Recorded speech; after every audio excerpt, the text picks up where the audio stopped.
Florida's news leader. This is Wink News Now. What a lucky girl I am today. I've got Clayton on one side. She's sadly mistaken, and she has no idea what she's in for. We are back live outside Cowboys Stadium as we get ready for the Sweet 16. Good morning, just before 7:41, and gotta admit, I love that song in the Kia commercial with the hamsters when they get out on the red carpet and they pop the jacket a little bit. He's also not too bad of an actor if you saw him on SNL a couple of years ago either. A cockroach is probably one creature you don't ever want running up to you. I know that's certainly how I feel. Show you right here. I just took probably right out of that script. That's one gutter ball for Rachel and one gutter ball for Santa. Day one of FGCU's first ever trip to the NCAA basketball tournament was a long one. It all started with a long charter flight from Fort Myers to Philadelphia. You see the fights. What you don't see is Stephanie out there, right there in the front row, yelling and egging them all on, trying to throw a jab, come back with the right hook. Yeah. We are live back out here at Alico Arena, and this place is absolutely crazy right now. Take a look at the crowd that is gathered. Plus, a jury has decided the fate of Luis Gonzalez, the man accused of killing a 25-year-old Southwest Florida woman 5 years ago. Details on that verdict coming up. Help me.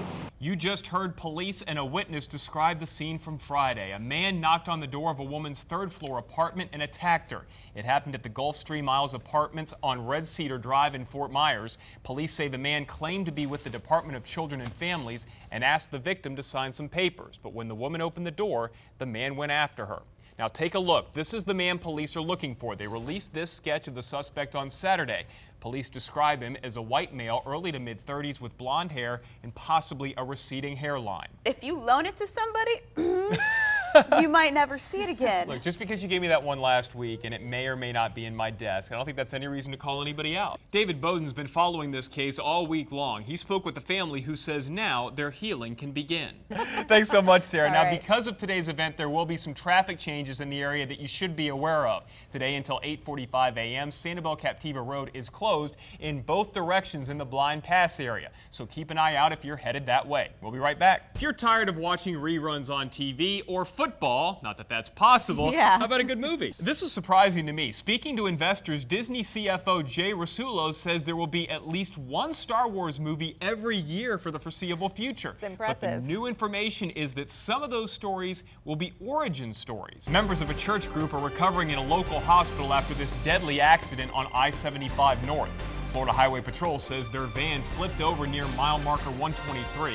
One passenger was killed. Other victims, ranging in age from 2 years old to 62, suffered serious and critical injuries. Chris Boyd pleaded guilty to a lesser charge in court. Mark Bellinger was there, and he explains why. A California school district says Facebook is fair game when it comes to monitoring student behavior.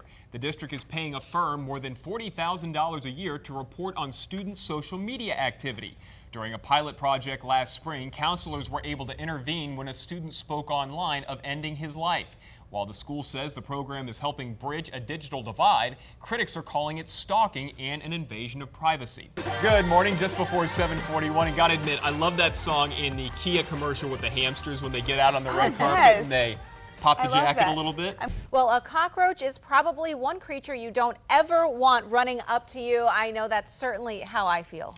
Show you right here. I just took probably right out of that script. But how about a robotic cockroach trained to come to your rescue during a natural disaster? That's what researchers in North Carolina are trying to configure. Brian Schrader has the details. That's one thing they never explained. Why cockroaches? Why can't you go with, I don't know, like a little ladybug or something else a little less threatening? And Sarah, you mentioned the spectators there. That one spectator, the man that we saw at the beginning of your live shot, he may want to get back in the race because he ran out of the way of the camera very quickly. That was pretty impressive. The NBA star married his longtime girlfriend on Saturday. Shannon Handy has more on the star-studded event. Plus, a Lee County jury hands down a guilty verdict to Luis Gonzalez, the man accused of killing a 25-year-old Lee County woman 5 years ago. Hear what the victim's family has to say. Florida Highway Patrol says a tire blew out on the van, causing it to flip. Now, this happened between the Corkscrew and Bonita Beach road exits. When emergency responders arrived at the scene, they were prepared for the worst. 10 ambulances and 2 helicopters helped transport the victims to Lee Memorial Hospital, Gulf Coast Medical Center, and a hospital up in Tampa. The Collier County Sheriff's Office is asking for the public's help to locate a missing man. Investigators say 31-year-old Daniel Eberly was in a chat room around 1 in the morning on Saturday when he said he may harm himself. Eberle has not been seen or heard from since making those comments. If anyone has information on Eberle's whereabouts, they're asked to call the Collier County Sheriff's Office. And as swimmers are trying to avoid the traffic in the waters, we do have some traffic changes that we want you to know about in the area today. Today until 8:45, Sanibel Captiva Road will be closed in both directions in the Blind Pass area, so keep an eye out for that if you're headed that way. We'll be right back. Secretary of State John Kerry outlined the plan early Saturday in Geneva. Matthew Chance has the story. Cities across the country celebrated Defenders Day over the weekend. Baltimore honored the day by raising a flag, a replica of the one seen waving after the Battle of Baltimore during the War of 1812.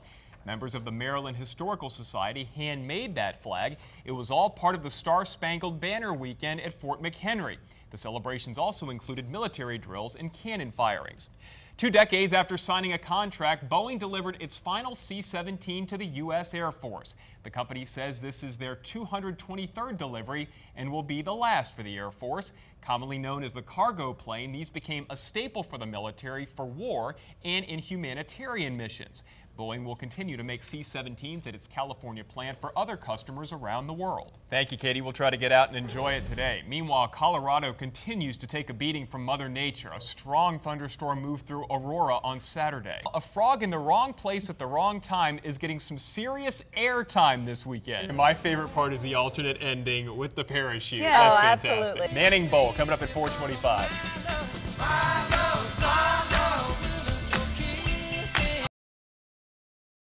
Josh Erter is unique, and not just because he's a 14-year-old soccer star.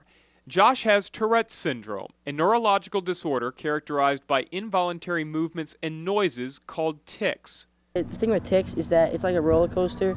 It's like you have your highs and your lows. At first glance, Mike Trujillo, one of Josh's coaches, misunderstood the tics. Well, my initial impression is I thought he was making fun of me the first time.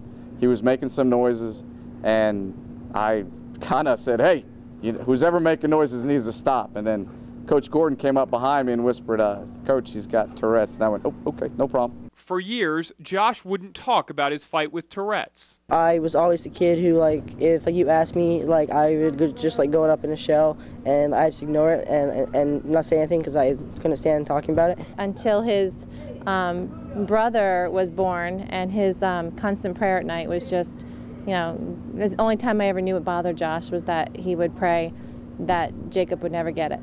But Josh's fear came true. Last year, his brother Jacob was also diagnosed with Tourette's syndrome.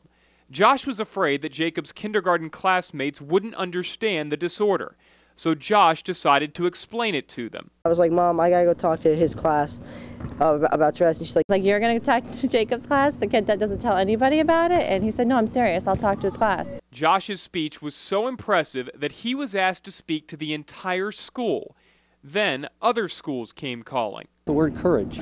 When you look at a 14-year-old boy with the syndrome he has and the syndrome his brother has, he decided to be the guy at the front, to lead this whole passionate education, not only for the Oasis School, but now for the state of Florida.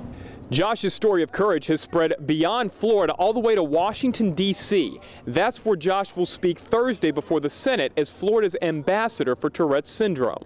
The president of the Florida Chamber of Tourette's told me that he feels though he wants to nominate me to go to D.C. When I heard that, I was like, wow, that's actually pretty cool. I mean, how he's talking about his Tourette's and what he's going through. Josh's teammates barely notice his tics anymore. What they do notice is his leadership. They voted Josh one of their team captains. He never gives up is great. I felt like a leader because I've been striving for that all year. What he brings to the team is amazing. It's amazing. There's not a child on this team, there's not a player on this team who doesn't respect him at the utmost. Josh Erter may have a unique disorder, but what he's done with it makes him truly stand out. In Cape Coral, Clayton Ferraro, Wink Sports Now.